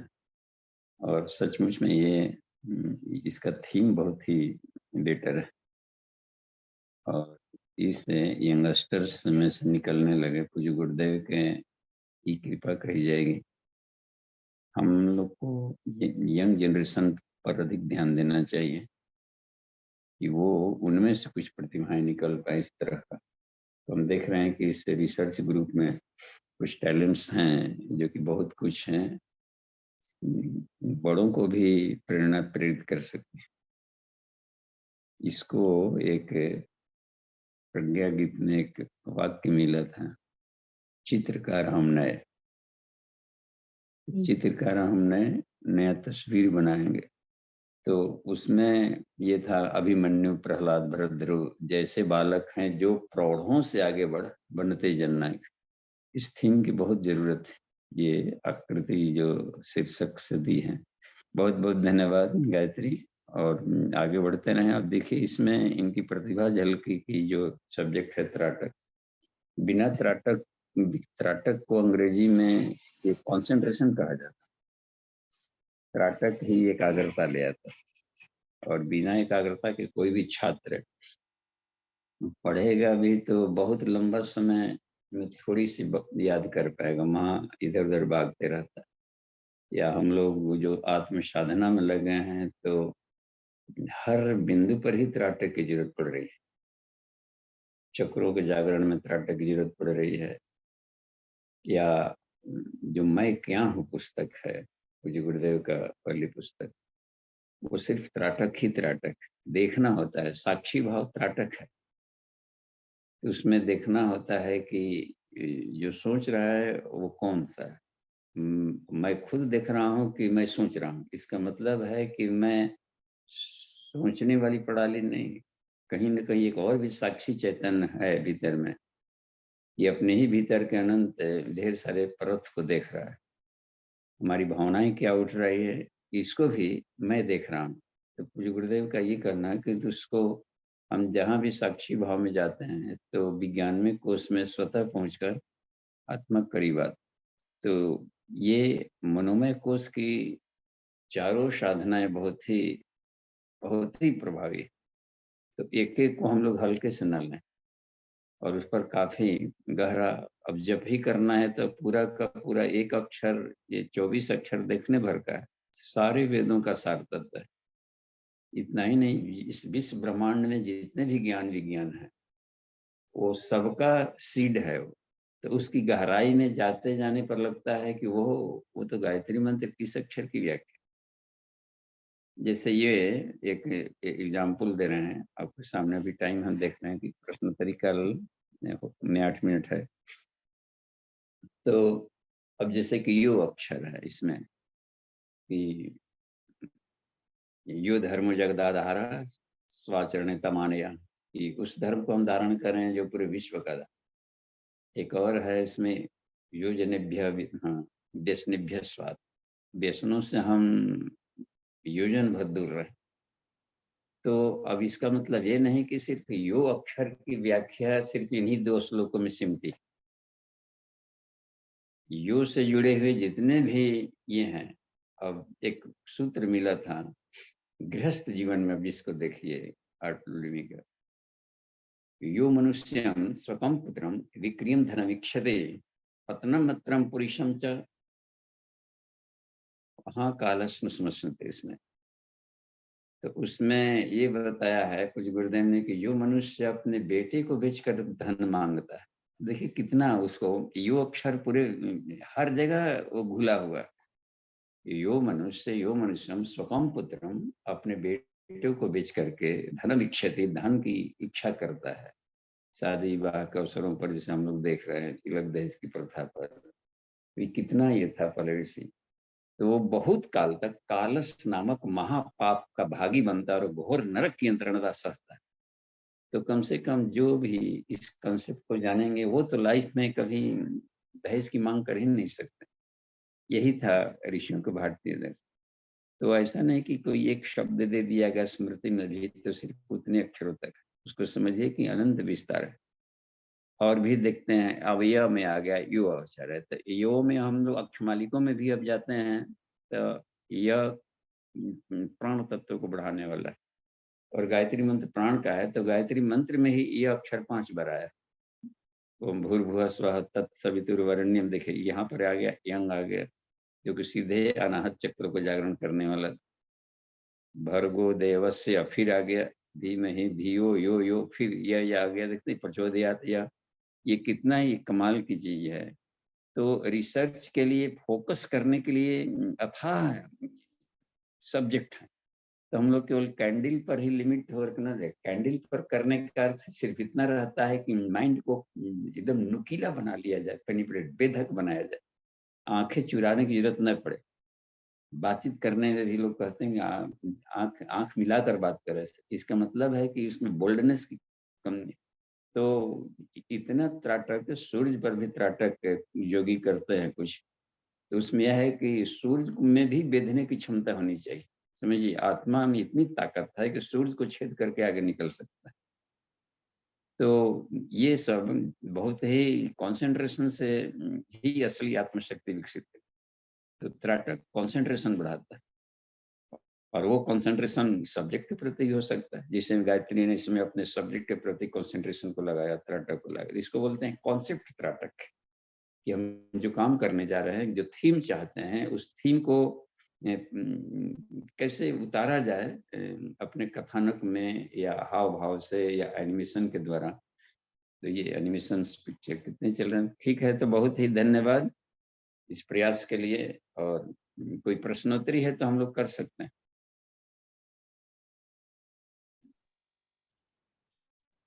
जी, सभी से आग्रह है कि जिसके मन में कोई भी प्रश्न उठ रहा है तो वो रख सकते हैं चैट के माध्यम से या हैंड रेज कर सकते हैं। जी, कालीचरण जी का हैंड रेज है। जी भैया, हाँ आप जी अपने आप को अनम्यूट भाई। कीजिए।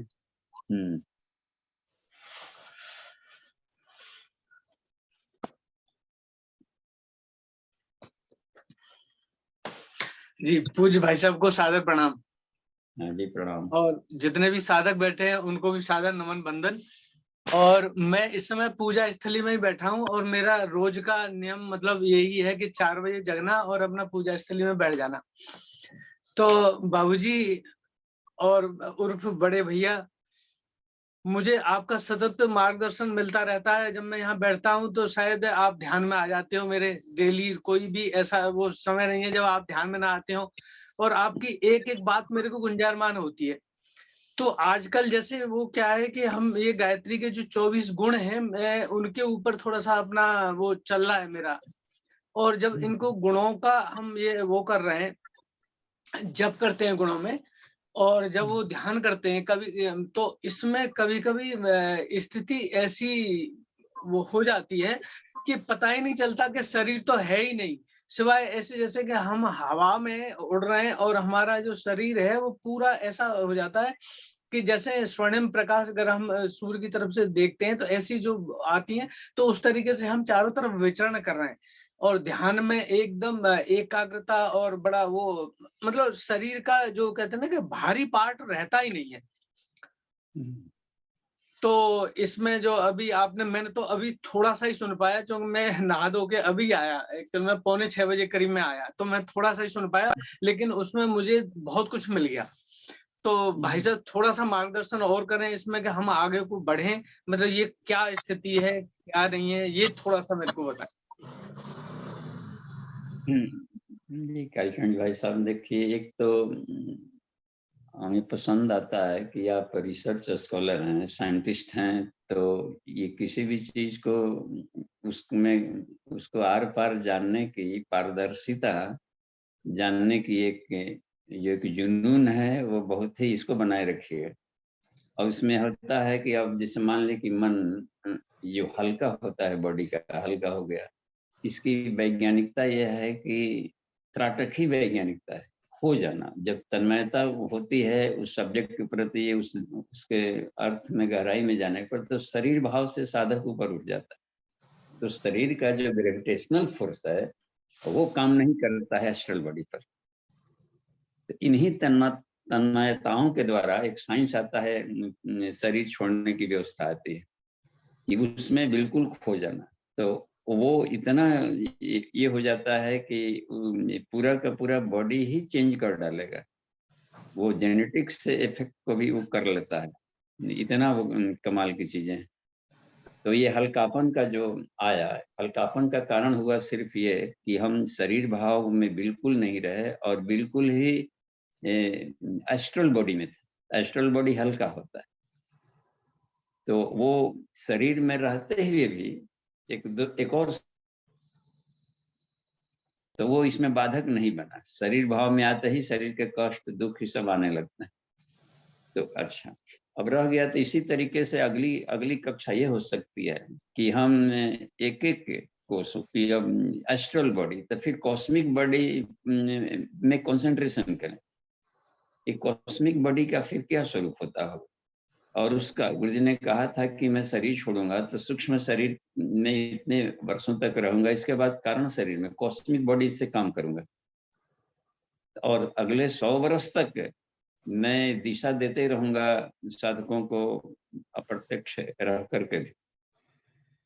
तो इसका मतलब होता है कि इससे और भी कोई शक्तिशाली शरीरें हैं, तो धीरे धीरे वो हमें ले जाएगा। तो शोध का क्रम बना रहे, जहाँ रुचि है उसी अपने इंटरेस्ट के सब्जेक्ट में शोध कार्य बनाए रखा जाए और शेयर करें इसी तरीके से। तो जहाँ गियर फंसेगा हम बता देंगे।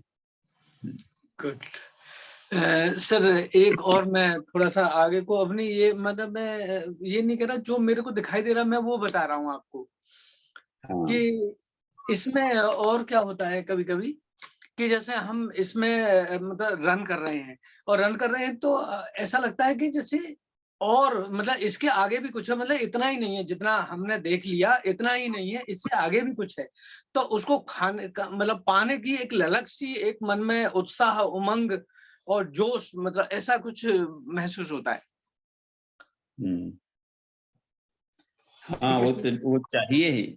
संतुष्टि तभी मिलती है जबकि लास्ट डेस्टिनेशन मिल जाता है। इसके हाँ, पहले तो हाँ वो ये संतुष्टि ही मतलब नहीं होती। वो कहते हैं यार इससे आगे भी कुछ है, मतलब ये तो क्या है, पर वो आपसे मार्गदर्शन, जैसे अभी आपने बोला कि इसको स्थिति को बनाए रखा जाए और इसको आगे की तरफ, तो और आपने थोड़ा सा और मेरे को मोटिवेट कर दिया कि आपने तो एक सहज बात बोली, लेकिन मुझे मोटिवेशन मिल गया। जो मेरे एक प्रश्न उभरते थे उस समय जब मैं इसमें ध्यान में बैठता था, तो वो प्रश्न उभरते थे, तो वो प्रश्न अब वो हो गए, मतलब और अच्छा मेरे को ज्ञानवर्धन हुआ उससे। ठीक है, पूज्य जी। प्रणाम। हाँ, अब देखिए इसमें कालीचरण जी ने और भी साधकों के लिए काम की बात है कि जो संतोष शब्द है वो खास कंडीशन में है, संतोषम परम सुखम, लेकिन संतोषम परम दुखम भी है। वो जहां पर वो कहा गया है कि हर शब्द अपनी एक गरिमा रखते हैं और अपना एक रेंज रखते हैं। तो जब हमें कम ही उपलब्धि पर ये हो जाता है, ठीक है संतोष से आगे की ये मेहनत की है, आप पूरा उपलब्धि न मिला, तो ये संतोष करें कि घाटा में भी नहीं रहे, ताकि उसमें डिप्रेशन न जाएंगे। लेकिन हम ये है संतुष्ट हो गए कि अब आगे नहीं बढ़ना है, आगे नहीं बढ़ना है इतने ही पर, तो फिर प्रगति रुक जाएगी। हमें तब तक संतुष्ट नहीं होना है जब तक से कि हम अचीव न कर लेते हों, लास्ट गोल नहीं पा लेते हैं। आत्म साक्षात्कार, ईश्वर साक्षात्कार और पूरा का पूरा आर पार की भी स्थिति नहीं आती है परम पद। इसके बाद ही उसके बाद ड्यूटी फुलनेस आती है। एकदम पूर्णता को पाने के बाद भी एक और भी बेचैनी का लेयर होता है कि दूसरों को पूर्णता तक ले गए कि नहीं ले गए। ईश्वर की बनावटी ऐसी है, अनंत आयाम कर दिया है कि यहाँ पर उनके सिवा हर कोई एक गतिमान बनी रहे। तो गतिशीलता के लिए ये प्रगति के लिए बहुत जरूरी होता है कि शेष पर हम रहें। विष्णु शेष पर ही रहता है, यानी अभी भी कुछ और शेष है जिसको पाने के लिए वो सुदर्शन चक्र चला रहे हैं कि एक फिलोसफी, सुदर्शन यानी द ग्रेट फिलोसफी माइंड को और भी हर दिन एक नया दुनिया बना रहा है। देखिए, और एक वो हम बहुश्याम देख रहे हैं, कल का जो पत्ती, जो मनुष्य, जो उंगलियां, जो आंखें बन गई थी, वो उसका कभी डुप्लीकेशन नहीं कर रहा है। देखिए, और हर दिन एक नई दुनिया, हर क्षण, हर नैनो सेकंड में कर रहा है। उसकी देखिए कितने क्रिएटिविटी है।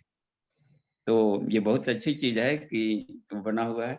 जी धन्यवाद। आगे चलते हैं, कोई और प्रश्न को देखते हैं। जी ये OnePlus इनका हैंड रेज है जी, आप अपने आप को अनम्यूट कीजिए। OnePlus Nord 5G, आप कृपया अपना नाम लिख दीजिए इस पे।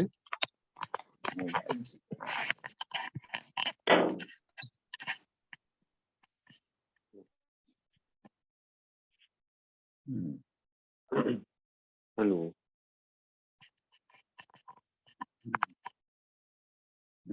जी भाई साहब कहे। जी प्रणाम बाबू जी। हाँ जी प्रणाम।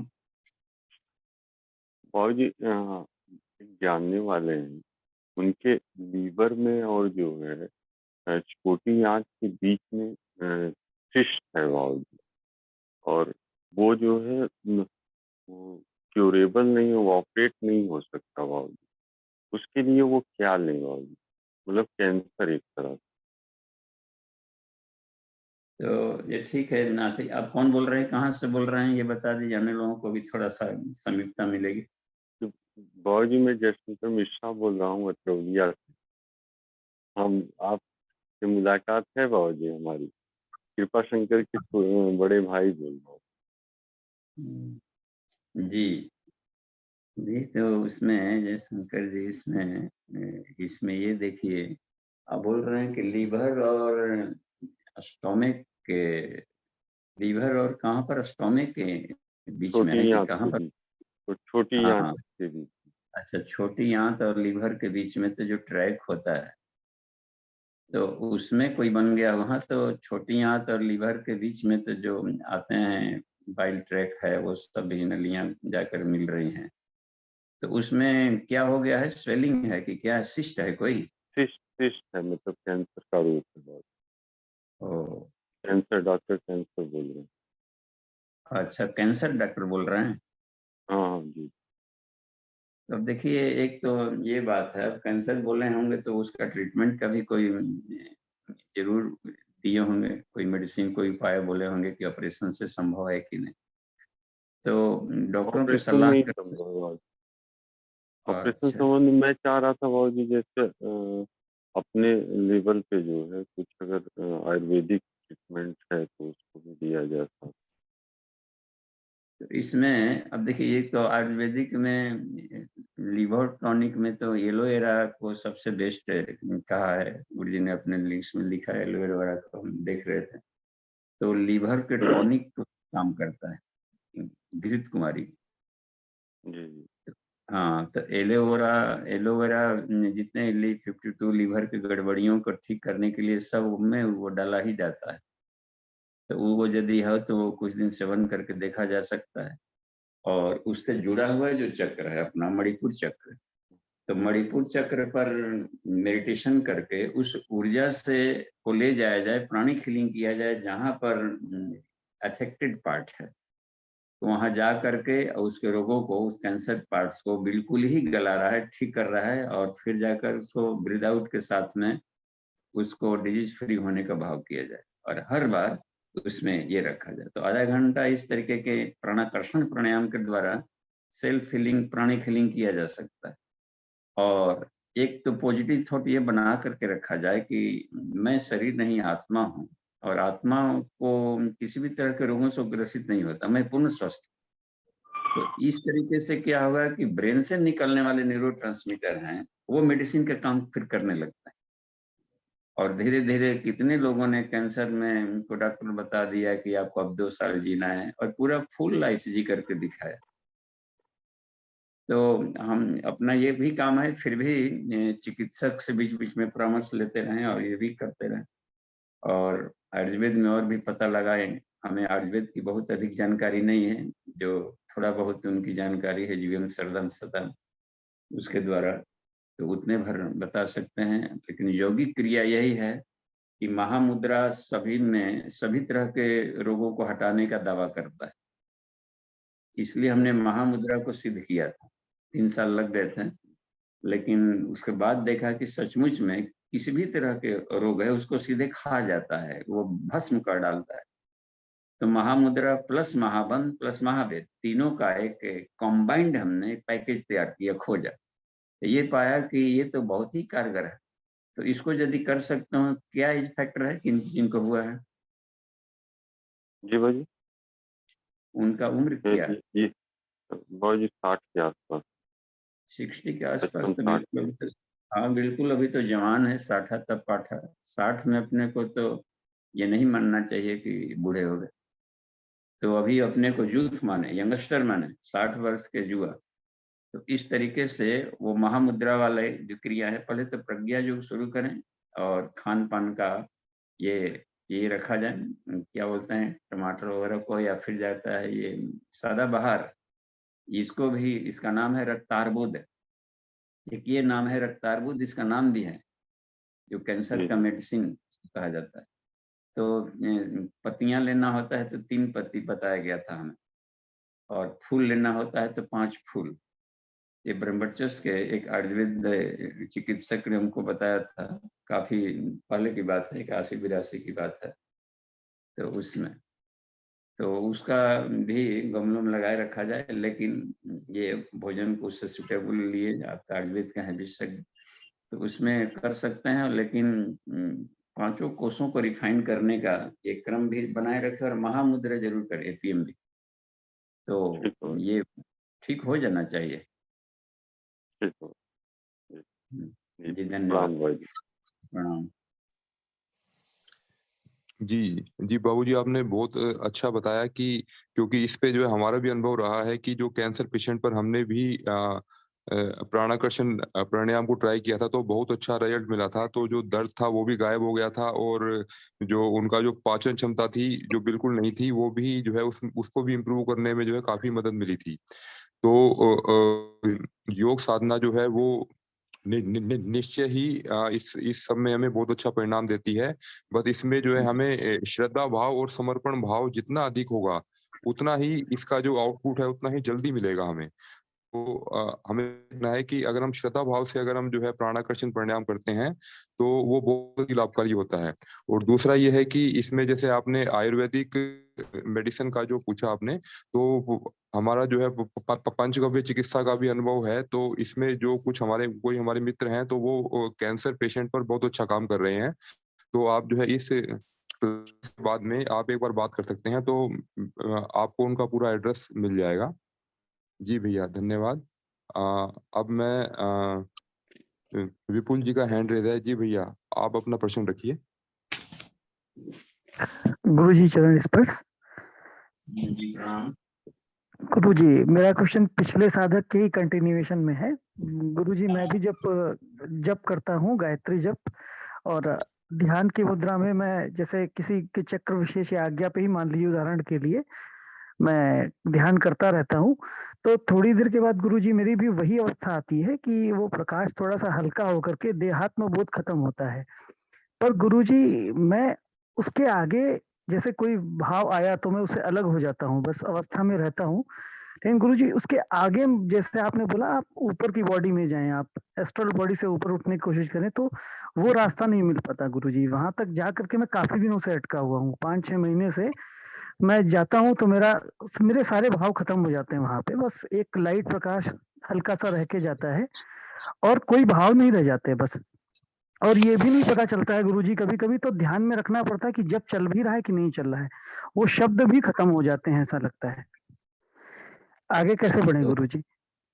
हाँ, तो विपुल जी, आप अभी सत्र में हमारे साथ रहे हैं कि नहीं? यहाँ हमारे जो सत्र चलाते हैं गुरुजी, हम यज्ञ में। बहुत नई एंट्री हैं अभी, बस मैंने आपका जब वीडियो देखा है प्राणमय कोश का, तो इससे पहले मैं खाली जब ध्यान ही कर रहा था। आपके सानिध्य में मैं वीडियो के थ्रू ही आकर के अभी थोड़ा सा मैंने मतलब अन्नमय कोश का भी स्टार्ट किया है गुरुजी। मतलब हफ्ते हाँ, में 2 बार नमक और मीठा छोड़ दिया है, 2 दिन हफ्ते में, और बाकी मैं आपकी प्रज्ञा योग करने का अभ्यास करना चालू किया हूँ गुरुजी। कभी आपका तो सानिध्य प्राप्त नहीं हो पाया। हर एक नवरात्रि में यहाँ पर प्रैक्टिकल होता है, तो प्रैक्टिकल सेशन में जब आमने सामने हमारे रहेंगे, तो उसमें ये भटकाव और ये सीक्वेंस के फ्लो है, उसमें ब्रेकेज नहीं आएगा और गति तेज हो जाएगी। तो तो गुरुजी, प्रैक्टिकल को हम आ ऑफलाइन ही आना सकते हैं? पड़ता अच्छा, है। हम आ हाँ, सकते हैं गुरुजी आपके पास? अब देखिए, अभी वाला सेशन है तो गुप्त नवरात्रि में तो नहीं, लेकिन जो चैत्र नवरात्रि है उसमें आ सकते हैं। गुप्त नवरात्रि में केवल हम कुंडलिनी जागरण से संबंधित क्लासेज लेते हैं। ओके ओके तो गुरुजी। ये विज्ञान में कोर्स में पहुंचे हुए साधकों के लिए ही ये बेटर रहेगा। ठीक तो है, ठीक है इसीलिए हम चाहते हैं कि इसमें अधिक भीड़ न रहे, इसमें 10, 12, 20, मैक्सिमम 20 रहे तो हम अच्छा रिजल्ट मिल सकता है। इसमें एक एक टाइम हमको मिलता है ध्यान देने का।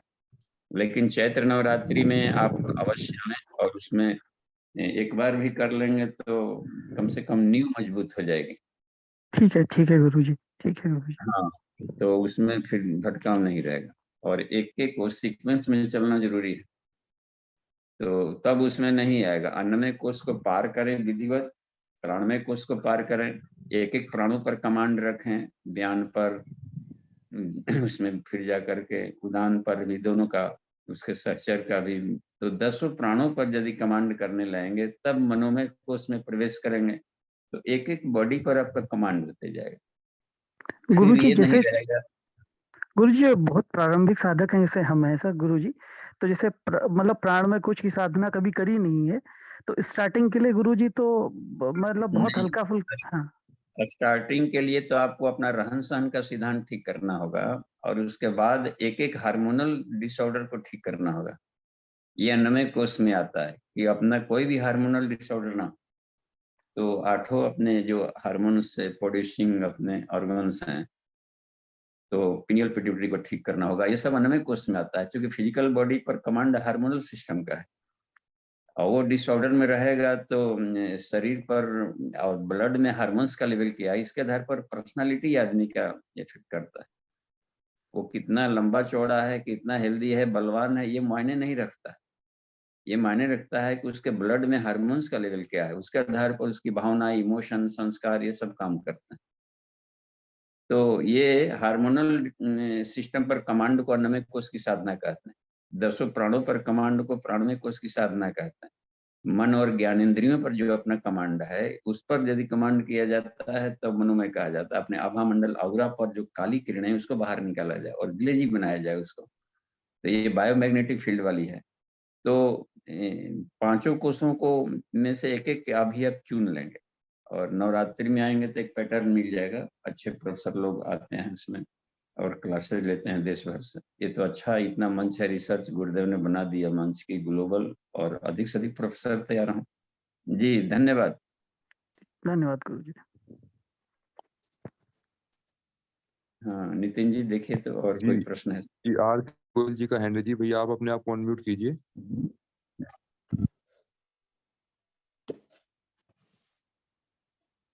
हाँ गुरु जी प्रणाम। हाँ जी भाई साहब प्रणाम। हाँ, गुरु जी जब कभी कभी खाली बैठे रहते हैं तो बुरे विचार आते हैं और कभी कभी सपने में एकाएकी कुछ गलत सपने आते हैं, तो तुरंत ध्यान में कैसे जाएं, मन को शांति मिल जाए? हाँ उसमें जाने का एक उपाय तो यह है कि साक्षी भाव में जाया जाए। उसको हम उसके साथ प्ले न करें, खेले नहीं, देखें केवल विचार आ रहे हैं, विचार जा रहे हैं, तो जी। यही योग निद्रा कहलाता है। तो उसमें साक्षी चैतन्य में रहने पर वो इफेक्ट नहीं डालेगा। और उस विचार को हम अपना विचार क्यों मान लेते हैं? जी। आत्मा उसको ये माना जाए कि अपना जो एस्ट्रल बॉडी है वो अंतरिक्ष में से ढेर सारे विचार तोड़ते रहते हैं। अपना जो माइंड है उसको ट्यूनिंग कर लेता है, देख लेता है। तो वो माने कि किसी और के लिए विचार करी जा रहा था, हम उसको सिर्फ देख भर रहे हैं। अपने काम की बात है तो वो लगता है कि यहाँ से निकल रहा है, लेकिन निकलता नहीं, वो विचार के फ्लो चलते रहते हैं चिदाकाश में। तो हम वो टच करें जो इसमें है। अच्छा दूसरी बात, यदि अपने विचार मान भी लिया गया है कि हमारे विचार ऐसे आ रहे हैं, वो नेगेटिव है, ये गंदा है, नहीं आना चाहिए था, तो वो गंदा है इसका फैसला कौन करेगा? यदि वो गंदा रहता तो फिर निकलता ही नहीं। गंदगी का सृष्टि में गंदगी कहीं पर है ही नहीं। जब ईश्वर को सर्वव्यापी मानेंगे, गुरुदेव का पहला लाइन है, और ईश्वर गंदा नहीं है तो गंदा कहाँ पर आया? हम उस तरीके के विचारों के साथ ट्यूनिंग नहीं कर पाए। वो विचार क्यों उठते हैं, कहाँ से उठे, इसकी केमिस्ट्री जानने को कभी प्रयास नहीं किया। तो वो इसलिए अपने आ गया कि उसको उसके प्रति आंख क्यों मुदे, उसको क्यों नहीं आर पार देखे, उसमें गॉड क्यों नहीं देखा गया, तत्सवितुर्वरेण्यम क्यों नहीं किया गया अब तक के प्रयास में? क्योंकि ईश्वर सर्वव्यापी है तो हर विचारों में भी कहीं न कहीं पर होगा, उसके भीतरी वाला लेयर में। तो वहां पर हम जा करके उसको देखें कि इस तरीके के विचार अंतरिक्ष में जाते हैं तो क्या कुछ करने जाते हैं, और उसके उसके क्या प्लस है, क्या माइनस है। और जहां पर वो विचार गया, इसका मतलब है कि उसके भीतर को सत्य को नहीं देखा गया है, उसकी उपयोगिता नहीं जानी गई है। तो कहीं न कहीं पर शोध के उसमें थोड़ा-सा और ध्यान देना पड़ता है, या फिर साक्षी भाव से आ जाए, या मन को जहाँ भी जा रहा है देखने के लिए गलत, तो गलत के भीतर में भी देखेंगे कि उसके भीतर में एक और लेयर में जाए, एक और लेयर में पाएंगे कि ओह गॉड यहाँ भी है, इसी रूप में, जो कि बिल्कुल निष्प्रभावी है। कभी कहा जाएगा कि तत्सवितुर्वरेण्यम हो रहा है, तो हम उससे मुँह न मोड़ें। उसको जो जानना चाहता है जा करके देखें। किसी व्यक्ति पर गया होगा तो उसके भीतर भी आत्मा है, तो उसके गुणकर्म स्वभाव में हम क्यों फंसे? सीधे आत्मा के हम खोजने वाले, हम तो खोजी दस्ता हैं।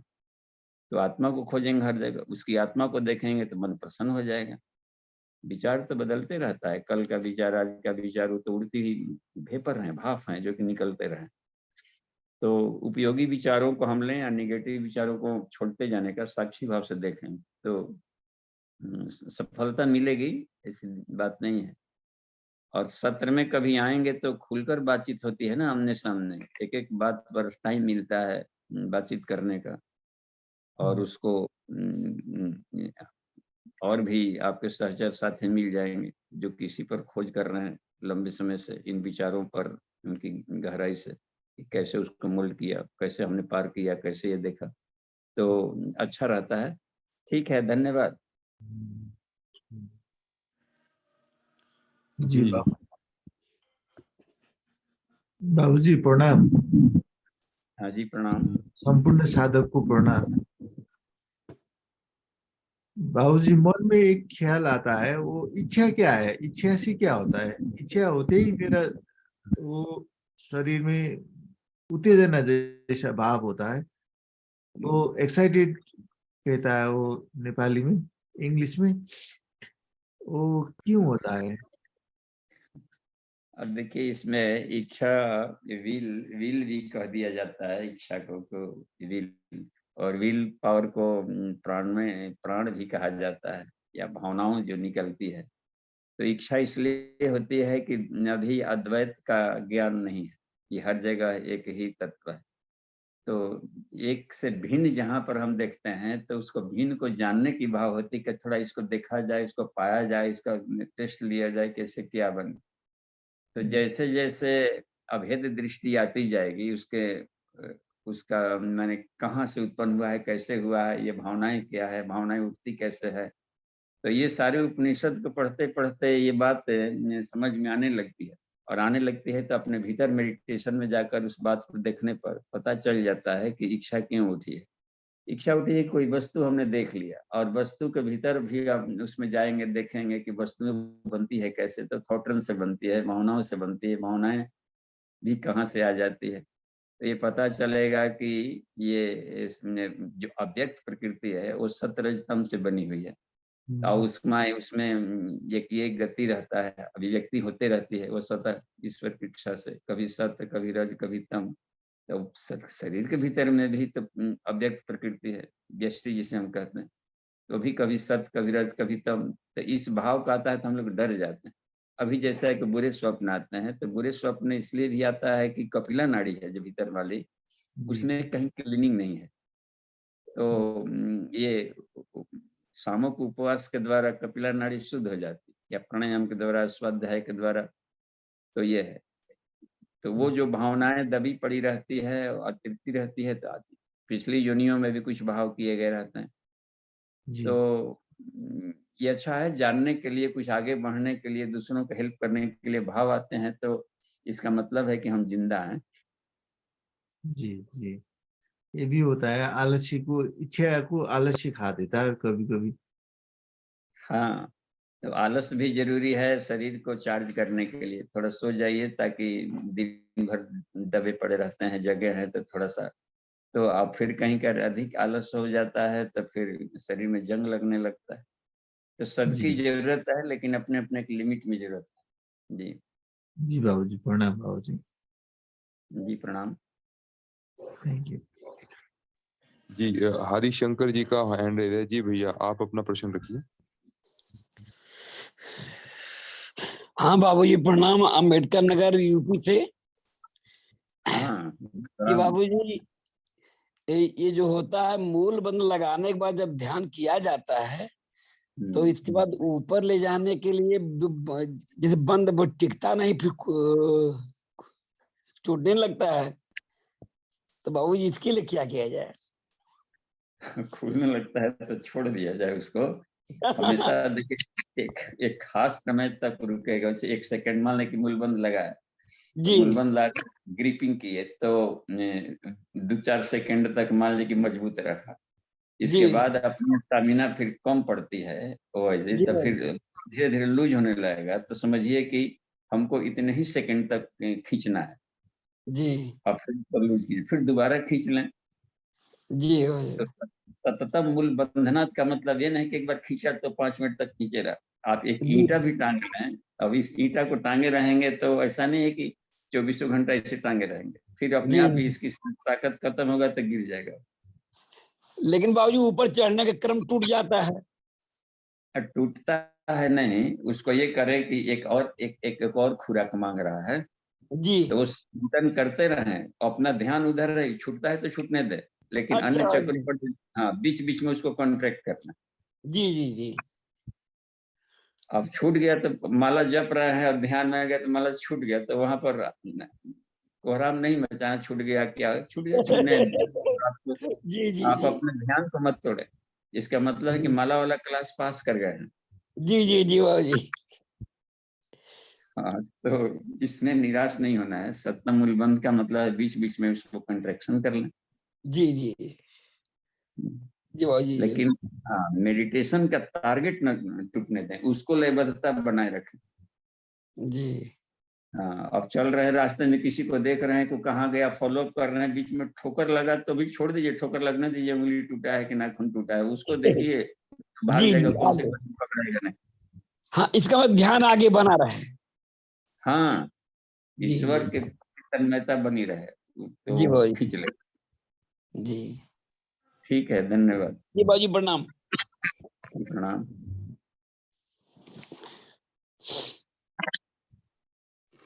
जी बाबू जी, राम आशीष पांडे जी का हैंड रेज है। जी भैया, आप अपने आप को अनम्यूट कीजिए।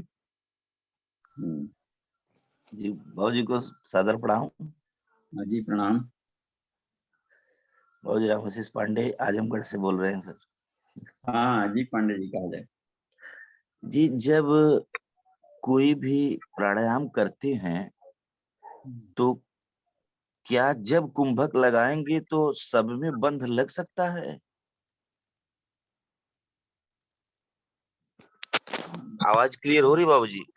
हाँ जी, तो इसको और थोड़ा सा स्पष्ट करें कि जैसे मान लीजिए कि हम बंद जब लगा रहे हैं तो बंद लगा रहे हैं तो क्या करना है? नहीं, ये कह रहे हैं जब प्राणायाम करते हैं, हम्म, कोई भी प्राणायाम, और हाँ उसमें हाँ, जब कुंभक होता है तो हर कुंभक में बंध लग सकता है हाँ या लग गलत सकता, होता है? नहीं लग सकता है, लेकिन अब उसमें ये देखना है कि हम खाना पीकर खा रहे हैं तो प्राणायाम तो 24 घंटा का चीज है, तो सांस आएगी जाएगी। नहीं तो बाबू जी, अब उसमें नहीं, उसमें जैसे पेट भरा जब, है तो उड़ियान बंद नहीं लगाएंगे। नहीं नहीं उसमें नहीं, खाना खाते समय नहीं, जैसे कोई मान लीजिए साधारण प्राणायाम किए तो वायु को खींचे तो कुंभक लगा सकते हैं, या कोई भी जब हम हवा को अंदर ले जाते हैं प्राणवायु को हम्म, तो रोकना जब पड़ता है, तो उसमें हम्म। ये जब कुंभक लगता है तो क्या उसमें बंध लग सकता है तीनों साथ में? अक्सर ऐसा हो जाता है, तो गलत तो नहीं हो रहा है?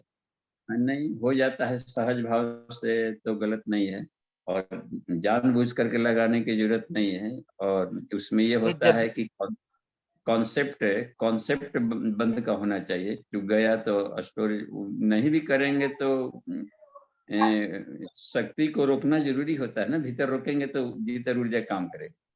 जी जो रोकते पढ़ समय है, अक्सर लग जाता है स्वतः। हाँ उस, अच्छा तो क्रिया पक्ष हो गई ना लगाना, हाँ। लेकिन उसका भाव पक्ष ये होता है कि कैपेसिटेंस बढ़ना चाहिए, अपनी धारक क्षमता। अच्छा। हाँ, जो कॉन्सेप्ट हम पढ़े हैं, जो विचार पढ़ रहे हैं गुरु जी का, तो अपने भीतर में वो रुकना चाहिए, इसी रुकने की प्रक्रिया को बंद कहते हैं। जी। तो जब वो लग, विज्ञानमय कोश का बंद ऐसे हो जाएगा। ये तो प्राणायामय कोश का ना बंद हुआ, मस्कुलर कॉन्ट्रैक्शन हो रहा है। जी। इसमें ट्यूनिंग भी होता है, मस्कुलर एक्सरसाइज होता है मसाज का, तो इसका अलग लाभ है। अच्छा। लेकिन इसका उद्देश्य ये रहता है कि हम जो भी विचार आता है, जो भी अच्छे आदतें हैं जिसको हम चाहते हैं, तो बीजारोपण हो और फले फूले शरीर में। जैसे सूर्य भेदी करते हैं तो उसमें भी खींचेंगे तो रुक जाता है, हाँ, रुकना या? जरूरी है, नहीं तो फिर वो फायदा नहीं करेगा। अच्छा, रुकना जरूरी है तब ठीक हो रहा है, अगर हाँ, रुक जा रहा है तो? क्योंकि हाँ उसमें रोकेंगे, कुंभक करेंगे तो कुंभक से, कुंभक को ही प्राणायाम कहा जाता है। जी जी क्योंकि रोकेंगे तो प्राण को बढ़ाएगा वो शरीर में, खींचा जी गया है, रोकेंगे रोकेंगे तो साफ है को अपनी ऊर्जा को लाभ देगा। जी तो ऑब्जर्व करने के लिए उसमें कुछ टाइम चाहिए रुकना। अब रह गया कि उसमें बंद लगा ले, तो बंद लगाएंगे तो और अधिक फायदा करेगा कि नीचे क्षरण को रोक दिया गया बिल्कुल ही। जी जी जी।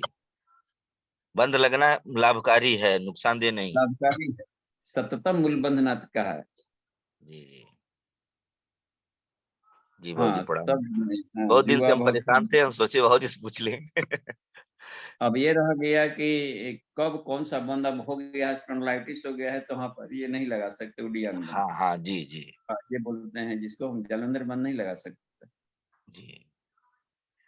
तो अब नहीं जो इसको रोक, लगाना है तो क्या सोचेंगे कि जो यहाँ पर, अब मान लीजिए कि हमें करनी है, जालंधर बंद लगाना है और ये पहने, कॉलर भी पहन लिए हैं और वो भी हो गया, फिर भी जालंधर बंद लगाना है, तब भावनात्मक लगाएंगे। जी हाँ, खिंचा हुआ है, ऊर्जा यहीं पर रुकी हुई है और इसको ये थायराइड ग्लैंड्स को या अपने विशुद्धि चक्र को वो इग्निफाइड कर रही है और ये निकल करके हमारी अतीन्द्रिय क्षमताओं को बढ़ा रहा है या अचेतन मन को क्लीन कर रहा है। इसकी जहां तक पहुंच है ये विशुद्धि चक्र का सारे 16 मन बिंदुओं पर इसको क्लीन करता है, प्लस व्यष्टि मन को समष्टि मन से जोड़ना शुरू कर देता है। तो उस पर यदि सोचने की प्रक्रिया की जा रही है तो समझिए कि वहां पर बंद लगा करके यहाँ से वो ऊर्जा निकाल रहा है। तो वो भावनात्मक ध्यानात्मक बंद सबसे अधिक फायदा करता है। जी, ध्यानात्मक बंध में जैसे अंदर से बंद कर लेंगे, गले को मोड़ेंगे नहीं, हाँ, मोड़ेंगे नहीं, केवल सोचेंगे कि सीधे वहां खड़े पर रहेंगे, अंदर से बंद कर लेंगे बस वायु को। जी, हाँ वो, और वहां पर ऊर्जा रुकी हुई है। ऐसे भी जी। तो सांस खींचा गया हाँ। रोके तो बिना बंद के भी तो रुक जाता है। जी, जी। अच्छा, अब रुका कहीं पर ले करके कहाँ रोके ध्यान के द्वारा और फिर कहाँ ले जा रहे हैं, तो ये बंद का फायदा कर रहे हैं कि उससे नीचे नहीं ले जा रहे। यही से हम सोच रहे हैं कि ये ऊर्जा इधर जा रही है, कहाँ जा रही है, प्राणी फीलिंग में जा रही है। जी, तो वहां पर बंद लग चुका है, बिना आपकी क्रिया के ही बंद लग चुका है वहाँ। जी, जी। जी, बाबू जी इस चीज़ से बहुत परेशान थे, हम सोचे बाबू जी से बात कर लें। जी, हाँ, प्रणाम। ठीक है। जी, प्रणाम। जी बाबू जी समय हो गया है तो शांति पाठ से आप समापन कर दीजिए। हाँ जी, ठीक है। ओम